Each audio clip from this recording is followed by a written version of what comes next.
Hello everyone, Revan619 here, how the devil are you? And welcome to the Abelard build guide. This is going to be based on some early access stuff, so if things do change in the patch notes, then you will have to bear with me, and once I have the spreadsheets updated, I will get that up to date. We're going to be looking at our main man, Abelard here. Abelard has, well, not really seen too much, but he does get some new goodies in the terms of augments, which I'll go over later in this video, rather than giving you an exact one-for-one guide as I do that in spreadsheets, which I normally link below, and I'll have those updated just as soon as that's done, but the current work in progress versions will be available to members on Discord. Let's talk about what we're doing with Abelard here. So I have actually changed the way that I build his early game, and I'm going to go through and sort of explain why, and then we can look into some of the new goodies. His endgame build is going to look almost exactly the same as what it did, but his process to get there is going to be a little bit different because there has been a lot of reworks in the balance. Now, you can even change the weapon setup when I get to augments, but I will discuss that towards the end. So let's start and talk about what's changed with his levels, and let's start talking about how his origin works. Abelard joins you in the prologue as a warrior. He is the first companion you meet, and he is going to be one of your most reliables. A lot of people find it very hard to let him go, even though you do meet other companions in Act 1 who will outshine him. As a Navy officer, his main item of use is Brace for Impact.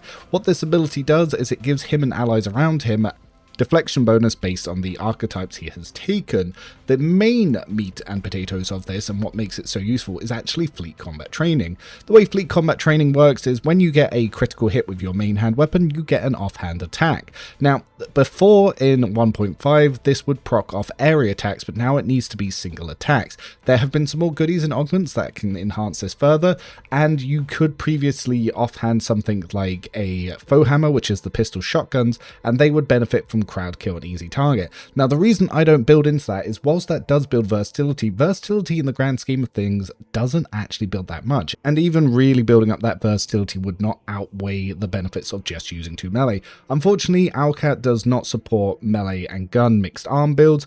It is just stronger as 2 melee. Even if you're using additional AP to do an area attack before you go in for a main attack, or even using like one of the offhand area only melees, or just using a single wildfire, it's going to do a lot more for you than that offhand pistol will. It drops off so hard and fast because warrior just doesn't increase it very much. You will do far more damage even if you don't build versatility beyond the 6 stacks that you get for just running and attacking things and just going around like that as a madman with the Navy Officer Breacher build. As a warrior, Abelard has access to the unique ability Charge, which allows him to get in, and there are some really good upgrades to increase the distance and to apply some of your stats to this. Your primary stats are going to be weapon skill, toughness, and perception. Perception is to stop enemies from dodging, and this is incredibly vital for playing unfair. On lower difficulties, you can just go straight for strength, but because you don't want to stack on too much buffs and be too reliant on your entire party just buffing one person, because that's not how I design builds, then we will need some perception. Don't worry, strength will even out based on some of the Exemplar talents, and there have been changes there that I'll cover when we get there. The rank 3 ability you get is Endure. This gives you some of deflection for yourself based on your character level, and it also gives you some temporary wounds. Fairly good support tool, but let's start looking at what we do with this build. Thick Skin is the first ability I take because this gives you extra parry chance based on your armor. This will be enough to parry the Chaos Spawn, and if you have an officer as your primary character, it will be a very easy encounter.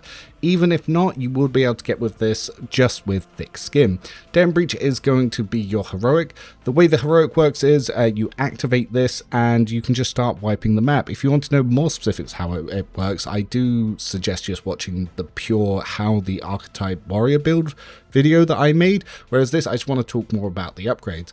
Rank 5 now, the first upgrade we get is to increase the distance that R charges by 3 rather than going more defensive, because you can be a little bit more aggressive with warriors. We want to prioritize weapon skill first because being able to parry and to get those criticals is very important. Excess weapon skill will help get those criticals. Taunting Scream's a good one because in the early game you do want Abelard to take priority, and it is the only reliable taunt in the game. And no, Vanguard does not have reliable taunts. Rank 7, we get Fleet Combat Training. This is the one we want to get early, and it is going to be the whole identity of Abelard's setup. It's going to be charging in, smacking with Fleet Combat Training, getting some really big damage hits. We take Carouse as the secondary to Athletics because it's what his stat supports. Impetus we get a little bit early, so this is going to increase the base damage of our charges, and this is what will allow us to get really big damage, where you could even hit Cinder for something like 200 to 300, even on Unfair in Act 1, with going there at level 17. So this is a very important skill, and you will have ways to looping this in Act 2 as well as Act 4. Daring Breach Upgrade 2 is going to be the most important one because it's the MP generator, so that's going to be what you're wanting to look for there. Rank 10 Open Engagement. I really undervalued this. If you open up with a charge with Open Engagement Impetus, you will do some insane damage. You just got to make sure that you don't start with enemies adjacent to Abelard, and if you have near allies with his unique augments, he'll do extra damage. Incredibly powerful. I can't believe I wasn't using it. Taking Reckless Strike at level 11 will help guarantee crits on those charges. Get Off Me is a fantastic one because anything you don't kill will be knocked down if they fail a check, and this is something that is very useful for crowd control again on Abelard. And if you want him to be your main tank taking revenge attacks, knocking things down is going to be very good. As you can see previously, at rank 10, I also went for the Perception because we want things to start dodging less. So it's a little bit important to get this early just to even out those skills. Then we go in some Toughness with more Carouse. And then at rank 13, we get Reckless Fury. This is something you can spec out of late game, but early game, this will guarantee those crits. Early game, it's just going to be very useful to get things online. You can just swap that to Easy Target it once you've got, say, to level 30. Or if you're noticing you're just always critting even without Reckless Fury. Then I go into Toughness and Dueling Mastery. This is a very important one. It just helps get those parries, and it will help enable you to parry against Aurora just as long as he doesn't kick you down. Rank 15, we take the Daring Breach Upgrade 4. Around Act 1, you'll be using items like Helm of Determination, the Ceramite Stormtrooper armor. If you've found the DLC is in your possession, then you'll have the Xenopelt Cloak, and you can use items like Grace of Oblivious to up his toughness, and First Aid Manual to be able to use those manuals a little bit early. Relic Anguish is some very good gloves for him because it can allow you to knock back enemies, and then you have stuff like the Pneumo Boots, which will help for your charge. Don't worry, you won't need to remember all of this. This will be all available on the new spreadsheet, and if you check the old spreadsheet, these are the same items that I have on there. The old 1.5 spreadsheet will list everything.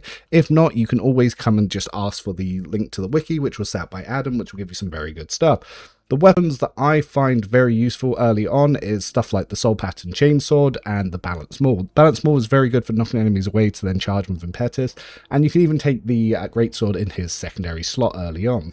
At the end of Act 1, you will have access to something called the Pneumo Boots. This will pretty much carry you to Act 4, and whilst I did list off a lot of items, these are going to be the two most important. It's the Pneumo Boots, to lower the cost of your charge to 1 AP, and also the Sword Epiphany. What Epiphany will do, it'll allow you to reset the cooldown charge on kills. So if you have 5 AP and you make a charge and you kill an enemy, you can reset the charge and do it again. That's 5 potential kills that you could make just by charging in.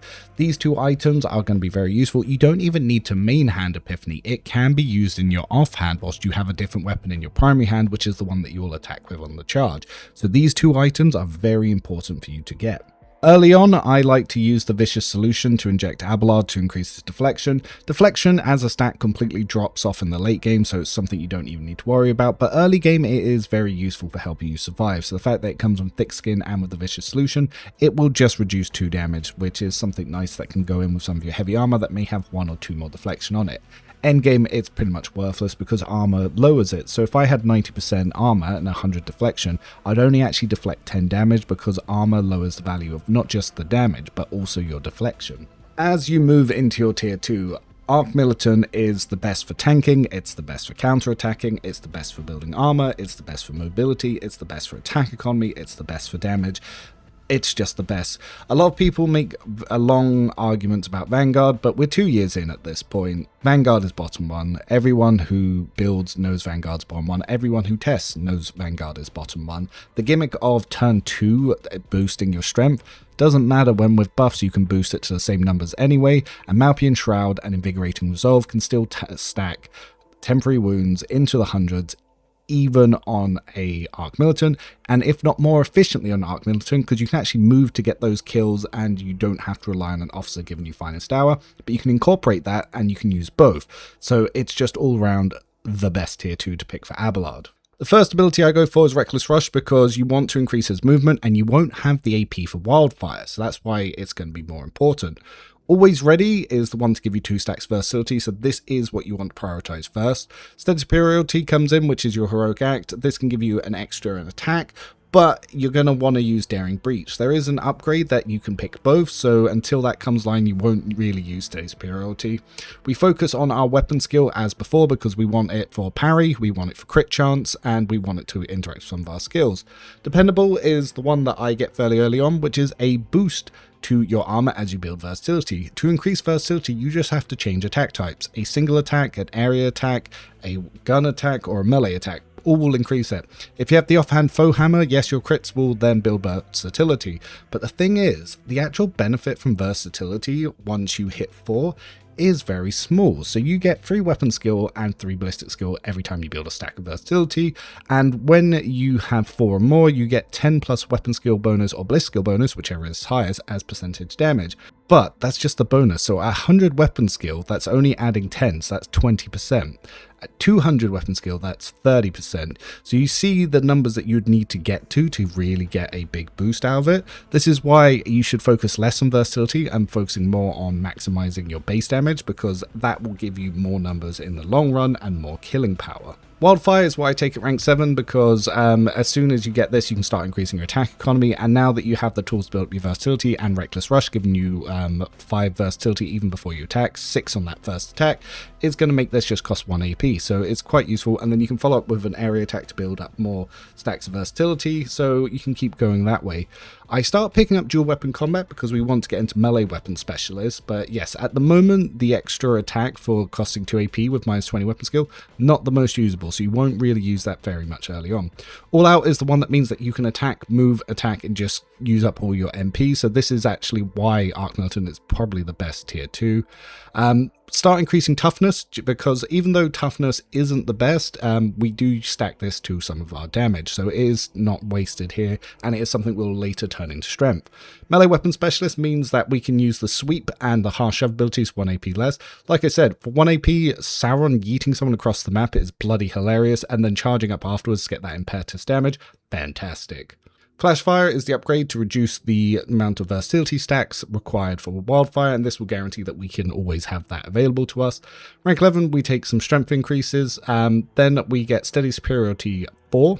This will allow us to be able to use both of our things, so your free attack will normally be an area attack, and then you'll use the same for Wildfire, and it will help you build versatility.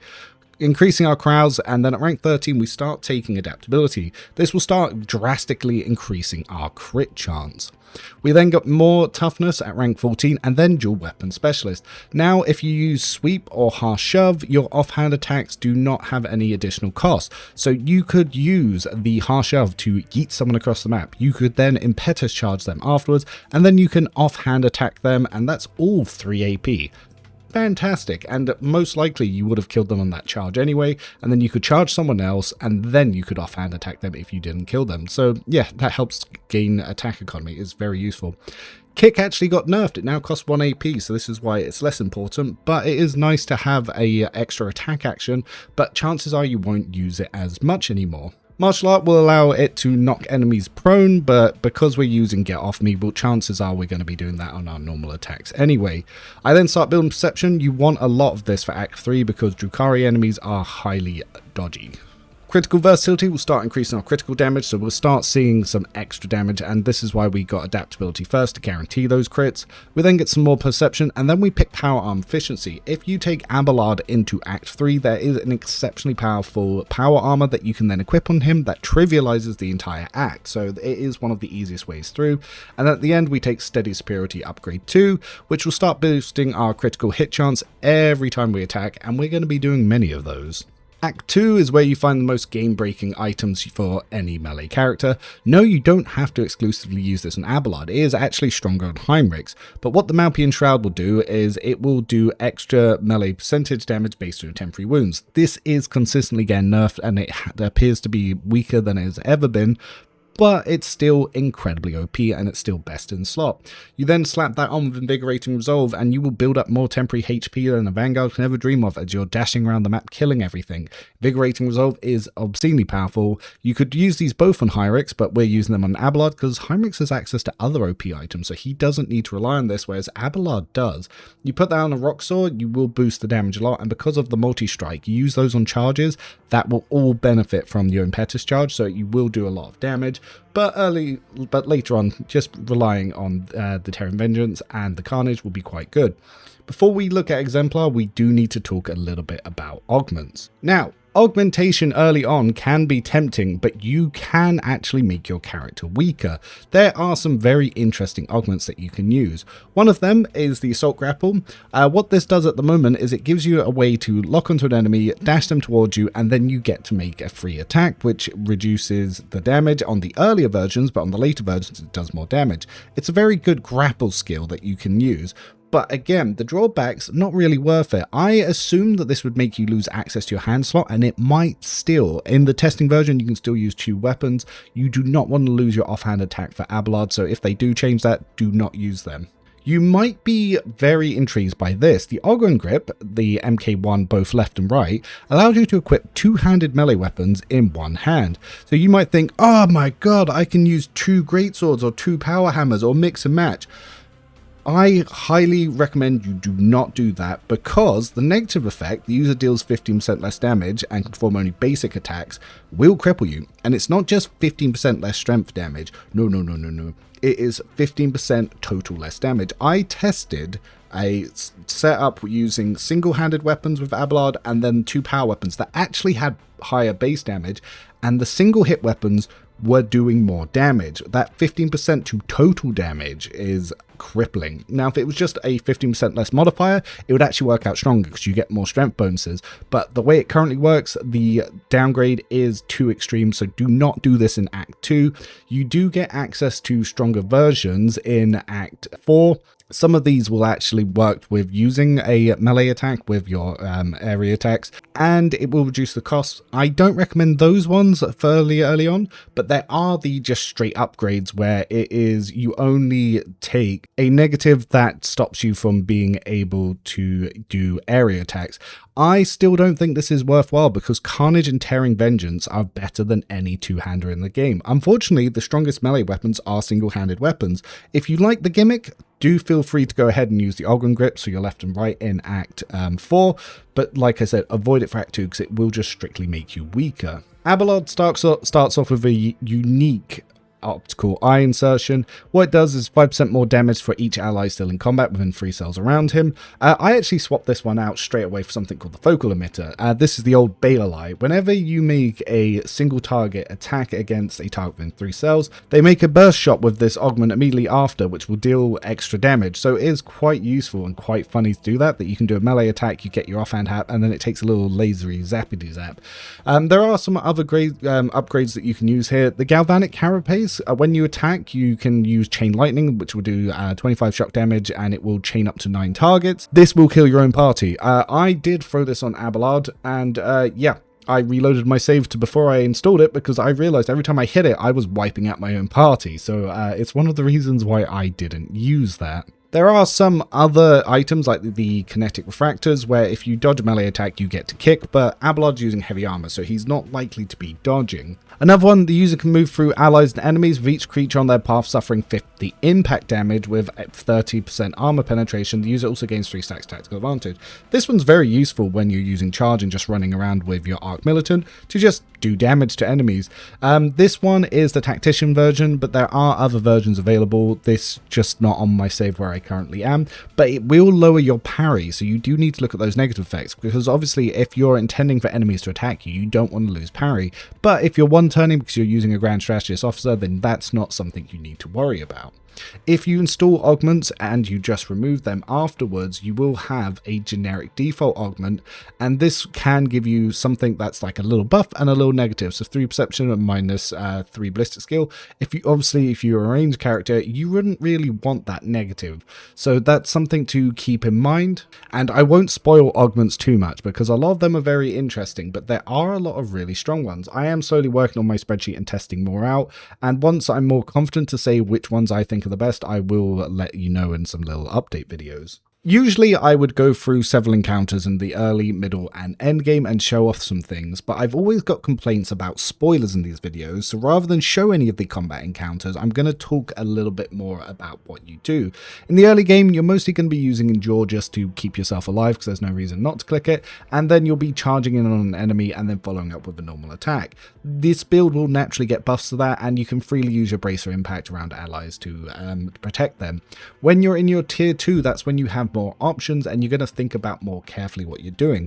Whilst you still only have 4 AP, you might not just freely click your other buffs, but you will still be focusing on that main synergy of protecting yourself with Endure, then charging in, and maybe taunting Scream to just bring enemies to you so you can parry them and get revenge attacks.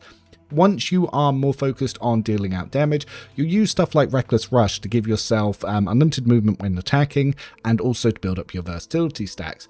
As you do hits and you do damage, you'll be able to get access to Wildfire, which you'll then use to get additional attacks. And if you can position yourself correctly, you'll be able to do area attacks to take out big groups of enemy, saving a lot of AP. Because whilst your single attacks can follow up with an offhand, essentially making 2 attacks, for 2 AP, if you could kill 3 people, that's more beneficial than making 3 single attacks, and you might not even have the attack economy to even do that. Later on, you will have access to Kick, and Kick, like I said, you will mostly only use on your finest hours, when the officers give you extra turns and this becomes 0 AP, or if you've already used your attack economy, didn't have anything left.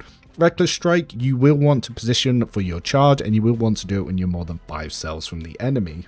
As we move into Exemplar, this is where you'll see some obscene power creep, but not as much as in previous updates. One of the biggest things that's come out is Degraded Defense has now been drastically nerfed. Before this could stack up to 1,000 times, it can now only stack up to 100. It is a 90% nerf, so this is no longer the be-all and end-all, but you've noticed I take it early instead of Eager for Battle. Now, I used to take Eager for Battle because I was very good at managing encounters and managing my AP, so for me that was more optimal, but for a lot of people who just kind of walk into the middle of 2 enemies and then just do a melee attack and end their turn, they're wasting that AP, so they were complaining that that wasn't strong enough, so we take Degraded Defense first. Then take Easy Target so we can get extra damage to enemies not armed with melee. Contempt for the Weak is going to be another good one because against critical damage against enemies that are stunned, prone, or blinded. So stunned can come from anything from your bounty hunters, it can come from items, prone can come from your own kicks, or even your get off me. Your follow-up attacks when they're on the floor with your offhand attacks will benefit from that, and blinded can come from your psychers. I start increasing weapon skill, but then I pick up a new talent called Lethal Precision. Each turn, the first single attack the user makes scores a critical hit and deals 50% more critical damage if the user has an augment in their optical insertion. You can only take this in Exemplar levels, but yeah, it's an instant crit. So keep that in mind before you use your Reckless Strike, so your first hit will always crit, and then you Reckless Strike to get a crit on a second one. Sworn Enemy is the ability I take next, which is going to be more about your boss killer, and it's just going to be another way to get a lot more damage. So if you Reckless Strike, charge, and you've already got Sworn Enemy up, you're going to do some exceptional damage going in there with Abelard, and that offhand attack will follow up with Degraded Defense stacks and more damage. But even more importantly, at rank 5, if you've taken Destroyer, you start armor stripping. Destroyer and Degraded Defense are the 2 strongest melee talents to combine in the game. Your damage is exceptionally higher if you have these 2 talents, and you drastically notice it if you do not. There is a leg upgrade that allows you to put oil on the floor that is from the Vanguard upgrade school, that if enemies fail their checks, they consider you priority target, which means you do extra damage to them. Your Taunting Scream will also make you priority target, which means that you can AoE set enemies up to do extra damage, so that's why I take Focal Point at rank 5. Continuing on to increase the weapon skill, we then take Crowd Kill. Like I said, this will, with Easy Target, boost offhand melee, so if you want to do that earlier, you can take both Crowd Kill and Easy Target. For the 1.5 version of the game, if you look at my spreadsheet in the description, I do have a build for using the offhand gun, and you can sort of use how I've edited this build to also edit that build if that's really what you want to do for the RP reasons. Rank 7, we take Devastating Attack. Yeah, this can be very useful. Impact damage knocks enemies prone, piercing and rending damage, and inflicts bleeding and slowed on the target, and energy and all other damage inflicts blinded. So there are lots of other ways to get some of those stats up. But whilst we increase our toughness, we also get breaking attack. This will lower enemies' toughness, which lowers their HP, and it will also lower their armor. So very useful to have, especially stacking that with your degraded defense. Calculated resolve is another new talent. Until the end of their turn, the user gains 2 resolve for each critical hit scored if they have an augment in the cortical insertion. So you do want to get one into your eye, and you do want to get one into the cortical slot. Rank 9, we take Carouse, and then we also get Beat Condition. This is going to just be a massive bonus to Strength because it will turn all of our HP into Strength. This will then also boost Destroyer as well as all of your melee damage, and it's why we were able to freely level Toughness to make Abelard a tough son of a bitch, and now he's also a hard-hitting son of a bitch. Rank 10, his AP goes up, and then rank 11, the build's pretty much over. By this point, when you've got Peak Condition, the game's over. You can beat the shard even without named items if you really wanted to. So after this point, it's going to be more for you to customize to what you like. I take rank 11 because defensive stance, because when I was doing this, I was using a no grand strategist run, so enemies did get to attack first. And yes, this game is still rocket tag. If you're not going first with a grand strategist or using the commander's chrono in Act 4, enemies can still one-shot you. So defensive stance to get your armor up is very useful. Just remember, armor caps at 90, but excess armor acts as a buffer for enemy armor pen. So if you have 150% armor, but enemies only have 60% armor pen, they don't get below 90 and you'll still do 90. If they have 0 armor pen, your 90 will still apply. So that's something to also keep in mind, that armor caps at 90%, but excess just prevents enemy armor pen. Rank 12, I take Desolation, because whilst it's only a 2 damage buff, that's actually better than some common talents. If you're using officers to buff agility, this will just be 3 damage. At this point in the game, Abelard can't possibly cover a 3rd skill because he's just not got enough level ups, and there's no way he can get to that 200 that you need to run fair. So I just level Medicaid because it will increase the healing that he does for himself. I then take Exploit Weakness because this is another damage booster that you can use along with the Arch-Militant's conditionals. Like I said, if you want to know exactly what these talents do look at the 1.5 spreadsheet and or the Rogue Trader wiki that was made by Adam. Don't worry, someone will link it to you if you ask for it. Start increasing toughness, get some more strength, get some more Medicaid. Finally take Eager for Battle because having extra action points is extra attacks, especially with Finest Hour and Daring Breach. Those are 4 extra attacks that you would have in a turn, so yes, exceptionally powerful. I pick up Stentorian Voice. Some people like to take this earlier because it will also activate some of the Arch-Militant talents and it will lower enemy stats to make it easier to crit and to parry, but I've just not really needed it as a priority. If you want to work in earlier, feel free, but I've not felt like it was needed. Then take Distract because your melee area attacks will reduce the dodge of enemies, and that will also prime some of your abilities like Preferred Targets. So when they have their dodge reduced, you get increased crit chance. If they have their parry reduced, you get increased critical damage. On paper, Stentorian Voice should activate that. I don't know if they interact that way. Power Weapon Expert, because we're using that anyway, so an extra 10% arm penetration could be an extra 10% more damage, because if they have 60% armor, they reduce damage by 60%. This gets through for another 10%, so with most of your weapons being like 40%, then you'd get 50% armor pen, so they'd only reduce damage by 10%, not 60%. Forceful Strike we take here because there's nothing else worth taking. The stances are terrible and they are noob traps. I've explained this at great length over and over, and I've made whole videos dedicated to how it just lowers your damage, so it's never worth. We finish up some strength. We get Extermination as our last Exemplar talent. We're making a lot of attacks. Again, those +1s, especially with the nerf degraded defense, is a lot more valuable now. Take Accustomed Glory, because again, it's just another damage boost. And we finally finish it up with our AP increase. So let's look at some more of these endgame items. Naturally, throughout your run, you'll want to be given items that keep Abelard alive, so anything that will allow him to cheat death or get extra toughness is going to be useful. I'm still using the Guardian Crown. You could swap this out to another helm in Act 4 or Act 5, but this is pretty solid for most of the game. Until you get Eager for Battle, Bead of Might's not going to be useful, so something like the Blade's Clone Field, that will allow you to reroll your parry, so will be very useful. For most of the game, using swords to get that extra 10 parry is also going to be very helpful. I keep in the Adaptive Gloves for the whole game, because the extra weapon skill and the extra parry is very good for Abelard. Eventually, I do take the Hellbrute Horn Trophy because it can allow us to turn our defenses into offenses, and if you stack armor through buffs through, say, like Cassia, Grand Strategist's Frontline, you can use the Relentless Rage ability to really boost up your stuff. But realistically, once you hit Act 4, you get the Void Veteran Boots, and then you get the well-maintained Rock Sword. You'll just be infinitely chaining charges with your Impetus and your ramming speed upgrade, so on kill, you get another free charge. Yeah, I don't know why that they haven't limited this, but they haven't, and this will just allow you to essentially one-turn maps. You'll eventually get your heroic action, you'll just keep clearing it.